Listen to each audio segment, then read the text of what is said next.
Hello everyone, my name is Amanda Kruger. I am the Assistant Coordinator of National History Day at the Wisconsin Historical Society, and here today I'm talking to you about more than a book report, step-by-step project creation in National History Day. So we're going to be working through today the differences between a National History Day projects and a book report. We're going to be talking about the creation process and organization for general categories, and those general requirements, that argument and theme connection, the process paper, and the annotated bibliography.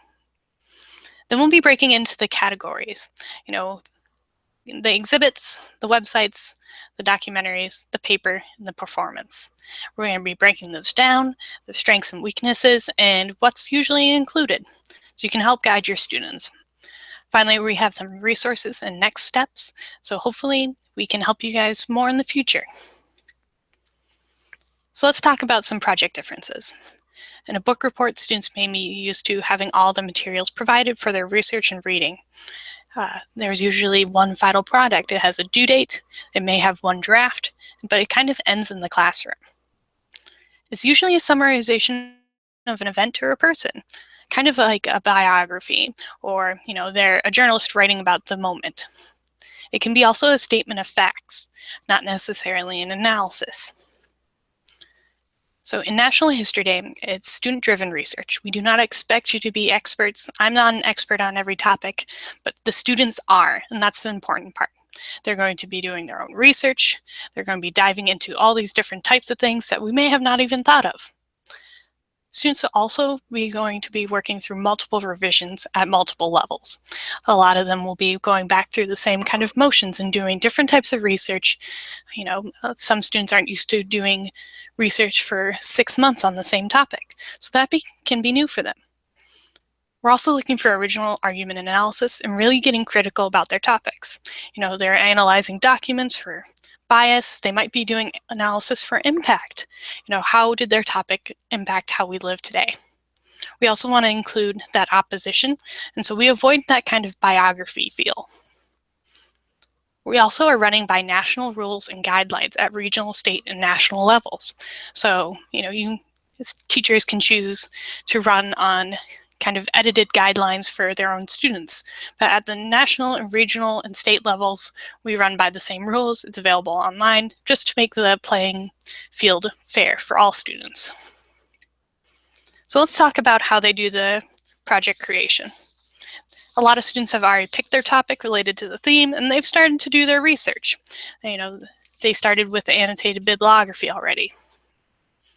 Next, we really encourage students to really develop a thesis before moving on. The reason we encourage developing the thesis really helps in the next part, is picking a thesis and what kind of narrowing of the topic kind of combined together.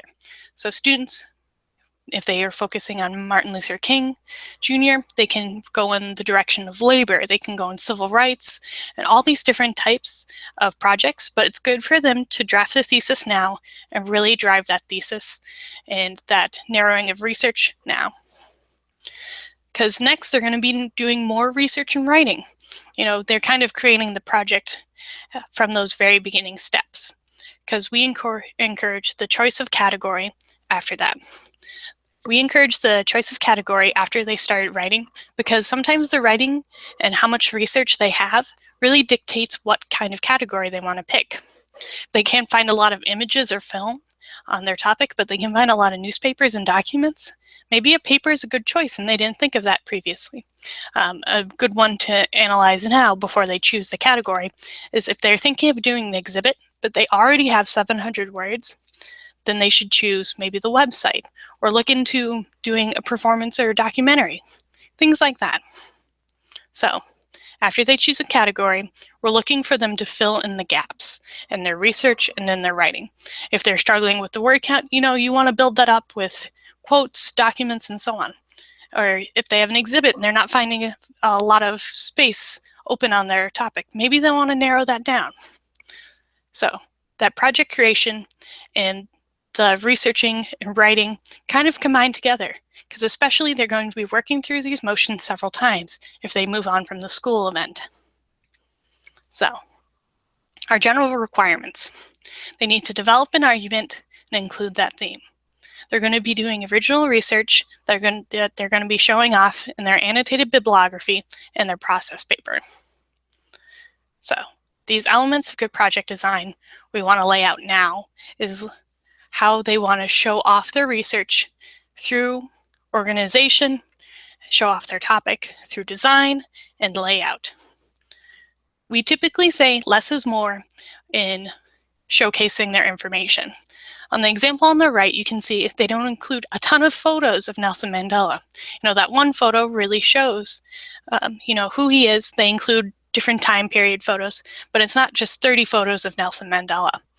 They also make it pretty clear there's a lot of open space on their board, and you see that they kind of color-coded everything. It's definitely appropriate to their topic and aids in organization. As you can see, they chose to do theirs chronologically. Now, for a documentary or a performance, it might look slightly different. So the layout is more time-oriented, so they can choose to do it chronologically or logically. This example here, The Journey of Sugar, he gives the exploring origins of sugar in a date. This helps in showing how he's moving through time logically and how he's going to be laying out things. It also helps here is it's not too busy. He spends several seconds on each of the images he has running in the background. He also uses colors and props, images appropriate to the topic, and it also kind of aids in organization. One thing relates kind of to the next. Now the argument. It's not necessarily a good-bad argument, because arguments in history need to stress the importance of the topic, and in National History Day, they also need to fit the topic to the theme. We're really lucky this year that the theme is so broad, taking a stand in history, that students can definitely take those same words and put it into their thesis. That includes all categories though, and some students will forget in performances that they still need to be making an argument. So, research, it totally depends on what the student's topic is, but it includes all sorts of things. They may be citing things from the FBI and government documents, or they can be building replicas based on a museum exhibit. They might be including images of artifacts. It can really cross different sectors here. So, students really need to narrow it down. There are so many types of things out there. If they choose to do the Beatles, Martin Luther King, those are really broad topics that they need to narrow down.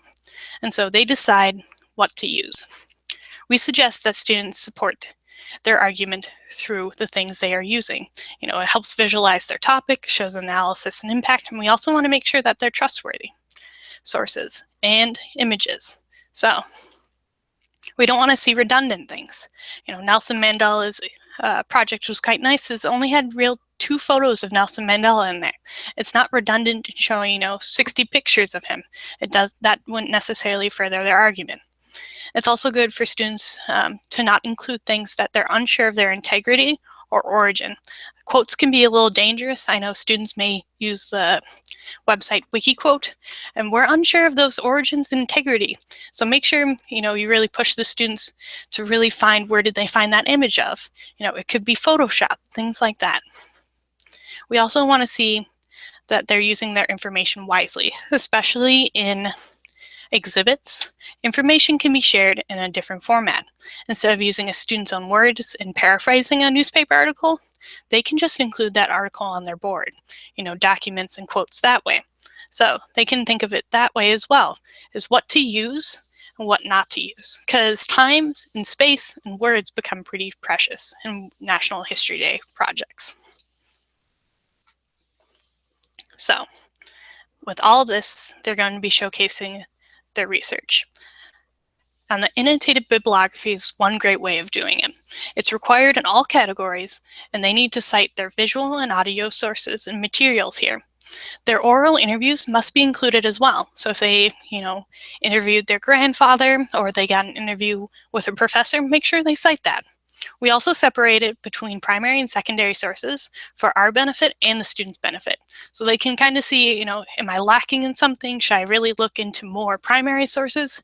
Or do I need a lot more analysis here? It's a good way to look at it. The annotations also help us and the students. They explain how the source was used and how it helped them in understanding their topic. I like the example on the right because the annotations are quite short. One of these cites that the portrait of Jenner provided a nice visual while learning about the man. We know instantly what did the students use, what was the website important for, and how did it help them in one sentence, which is really great. I know this may be daunting for some students, but it's a good way to show off their research. The other good way to show off their research, which is required by all categories, is the process paper. I'll be talking about which categories the process paper definitely is more important for, and then diving into more later. But the process paper must be 500 or fewer words. It must include sections that explain, first, their choice in topic, how the research was conducted, the choice in category and process of creating the project, and how the project fits the annual theme. I really like the example on the right because they're quite honest right away that they found a lot of repetitive information online. So they talk about how that research was conducted, and then they dive into why did they choose to do a website, and how is the creation of the project important. This year, I think the project fits the annual theme will be easy for a lot of students as they'll be picking a lot of people or, an event or a court case. They're all going to be really good, and I think they'll fit really well.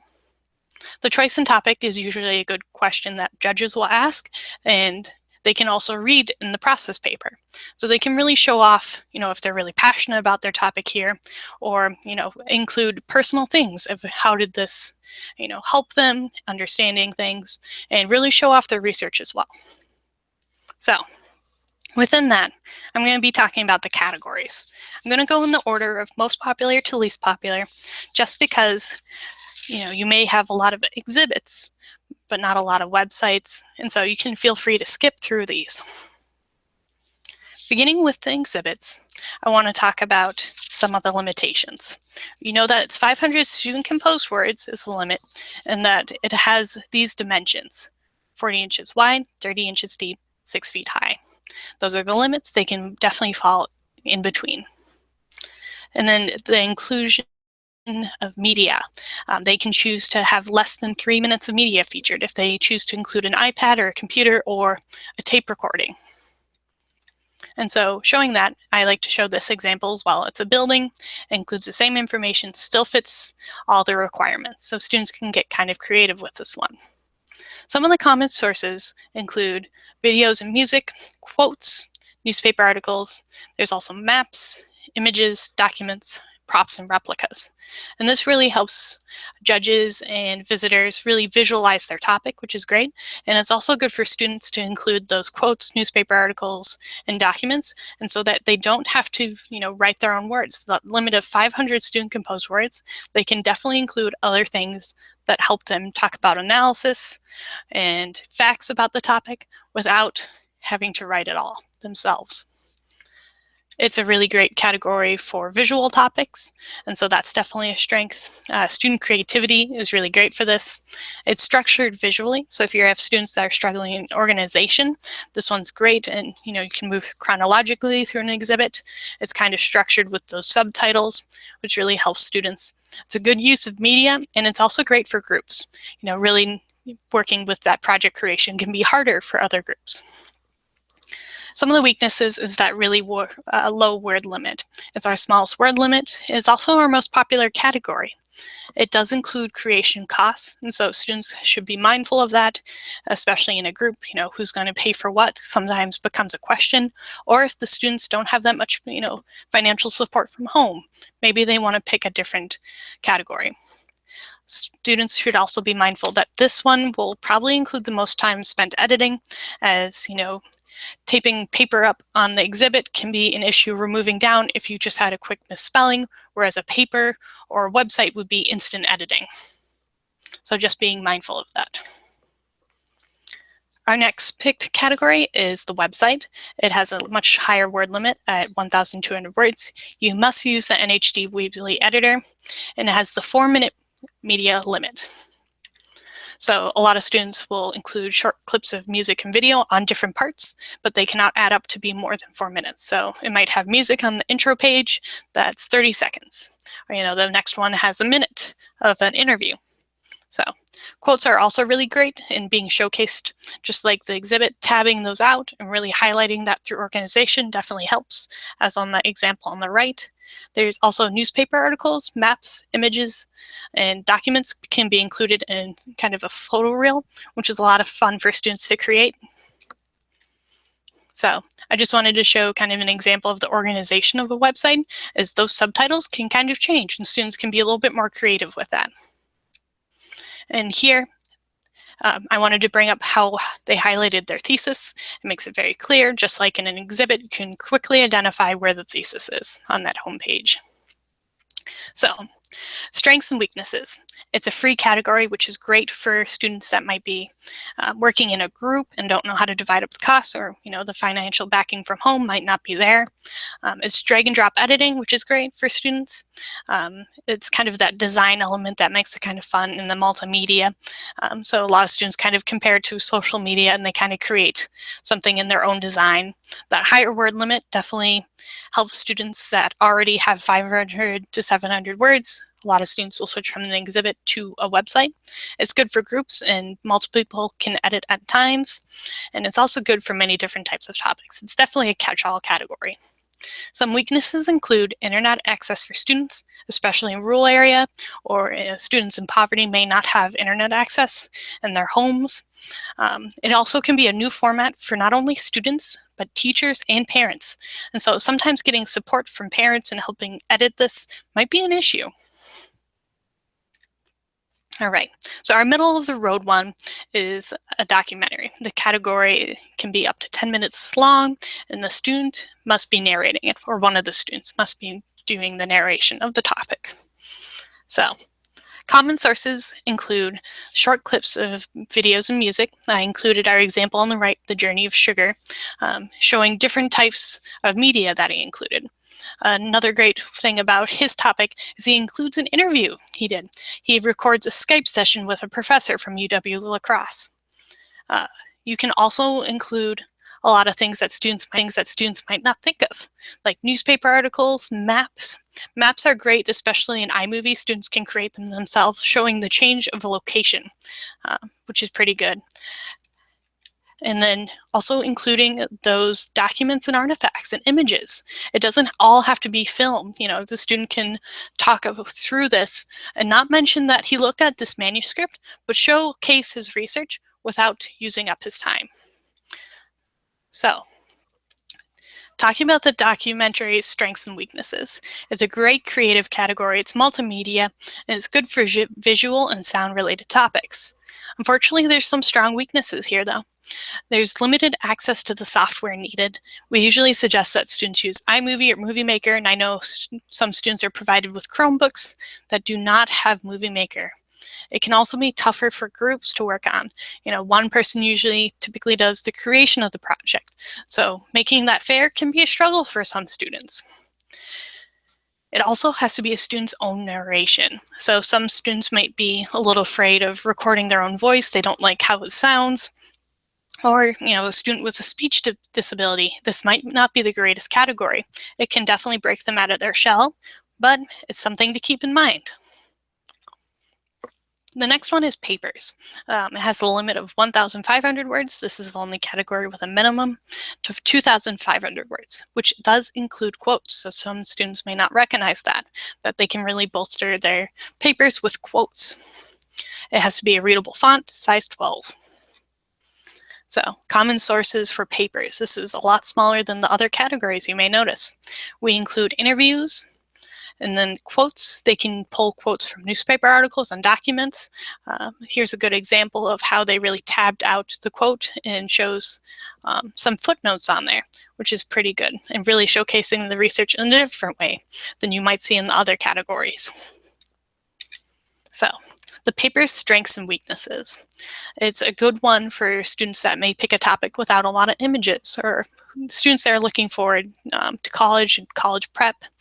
It definitely has a higher word limit. A lot of students will start with a website and then move to a paper just because of the higher word limit. It's also a free category, which is great for students to keep in mind if they're, struggling financially or don't have those resources. It's also easy to edit. Some students might not think of it as the documentary, and the exhibit would be harder for them to go through multiple drafts, whereas a paper definitely does go through multiple drafts pretty easily. A weakness could be that it's individuals only. There's a word count minimum that students should keep in mind, and sometimes it's hard to showcase the research. As you can see, they can't really include the images or the documents or the artifacts that they looked at. So some of the things that you might keep in mind for a performance is it's a limit of 10 minutes. So some students may include short clips of videos and music. Music is commonly played in the background of a performance, which is good for students. Another good way they include is newspaper articles, maps, images, documents, and artifacts and replicas. So the example here, they have some, clothing on. It definitely shows, some replicas or artifacts that they may have looked at. It really sets the theme. Here they're reading from a letter, kind of showcasing maybe some of the images and documents they read in their research. Here's one where she's holding up one of the journals that she read, a magazine. And then a lot of students will see, especially students that choose to do a battle, they will, create replicas of the things they may have looked at and really show off some of the artifacts that they viewed. So one of the great things about a performance is it's great for groups. Some students may struggle with that, and especially a documentary where they're writing a script. Maybe they choose to do a performance later. It's also a free category, which is great. They can, find artifacts or replicas at home that they can really use. It's the most creative category. As you saw, our only limit is the 10 minutes, and it must be the students involved in the performance that do the entire performance. It's a student skill-based category, so if a student, is into jazz music, they can definitely play their own music there. It's also easy to edit, which some students don't think about right away. Some weaknesses include the balance between argument and drama. It must be a dramatic performance. However, it still needs an argument. So some students might struggle where, they hit a point of how do I make an argument, but still make it a dramatic performance. Sometimes students also struggle with the same bit we talked about, student skill base. If a student has a speech impediment or is a little afraid of presenting in a crowd, it can be a great one to really break out of their shell, but it can also make students shy away from this category. And I think the hardest part of a performance is showcasing that research. We talked about what you can showcase, but students, might really rely on that process paper and that interview to talk about what research they did do. So I know we talked through a lot today, and I want to give you some resources. The National History Day website, nhd.org, really includes some good national resources that we have, the rule books on there, everything like that. Our Wisconsin website includes a lot of examples for papers, for exhibits, information like that. Special awards are also on there if your students are getting ideas for that. And we also include a lot of information and materials that we're starting to put up there that we created this year. Finally, as you may know, our YouTube channel. We give a breakdown of all the categories and how to make them for students. We created those last year that you can see on the right on our channel. So how to put together an exhibit, a paper, documentary, all on there. We also have good examples. The sugar documentary is one of my favorite to show, as well as performances we have on there. And if you're interested, you can see what our judge orientation looks like. Just to keep in mind, we have a lot of stuff out there. We really want to help you. So with that, thank you so much for listening. You're free to contact their state coordinator, Sarah, or myself. Here's our general email right there and our phone number. You can find us on Facebook because it's 2016, and we post more information and more events there. Feel free to contact us, and thank you so much.